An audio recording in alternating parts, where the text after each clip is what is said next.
ആ, നീ എവിടെയാ? ആ, എങ്ങനെയുണ്ട് പുതിയ വണ്ടി? ആ, ഞാനിവിടെ ബസ് സ്റ്റോപ്പിൽ. ആ ശരി, നിൽക്കാം.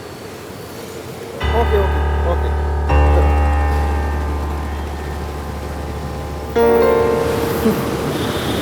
ഒരു നാറ്റം കേട്ടോ. അന്നേരം പറഞ്ഞിട്ടും കാര്യമില്ല. എൻ്റെ വീട്ടിലൊരുപ്പുണ്ട് ഒരാഴ്ചത്തെ വേസ്റ്റ്. ചേട്ടാ ഇപ്പോൾ പൈസ കൊടുത്താൽ പോലും വേസ്റ്റ് സംഭരിക്കാൻ ആളില്ല.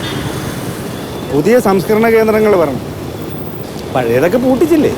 എങ്ങനെ പൂട്ടിക്കാതിരിക്കും ചേട്ടാ? അവിടങ്ങളിലുള്ളവർക്കൊന്ന് കിടന്നുറങ്ങാൻ പറ്റുമായിരുന്നു അതിൻ്റെ നാറ്റം കൊണ്ട്. വെള്ളത്തിലെ വിഷാംശം, പകർച്ചവ്യാധികൾ. ആ ഏരിയയിലൊന്നും ഒരു കല്യാണം പോലും നടക്കാതെ. അതുകൊണ്ടല്ലേ നാട്ടുകാർ സംഘടിച്ചത് പൂട്ടിച്ചത്. അതാണ് പ്രശ്നം.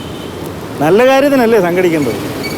പല രാജ്യങ്ങളിലും പുതിയ സംവിധാനങ്ങളും ആധുനിക ടെക്നോളജി ഇതിന് ഫലപ്രദമായിട്ട് ഉപയോഗിക്കുന്നുണ്ട്. എന്ത് ആധുനിക ടെക്നോളജി ചേട്ടാ? വേസ്റ്റ് എന്നും വേസ്റ്റ് അല്ല, പണ്ടൊക്കെ നമ്മുടെ വീടുകളിലെ വേസ്റ്റ് വീടുകളിൽ തന്നെ സംസ്കരിക്കാൻ പറ്റുമായിരുന്നു, കൂടുതലും ജൈവമാലിന്യം.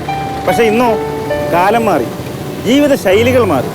ഇന്നത്തെ മാലിന്യം വീട്ടിൽ പോലും സംസ്കരിക്കാൻ പറ്റാത്തവയായിരിക്കുന്നു. ഇതാണോ പുതിയ വണ്ടി? നമുക്കൊന്ന് കറങ്ങിയാലോ? പിന്നെന്താ? ഇനി രീതികൾ മാറണം, കാഴ്ചപ്പാടുകൾ മാറണം. കാലത്തിനൊത്തതാവണം മാലിന്യ സംസ്കരണം. അപ്പൊ കാണാം.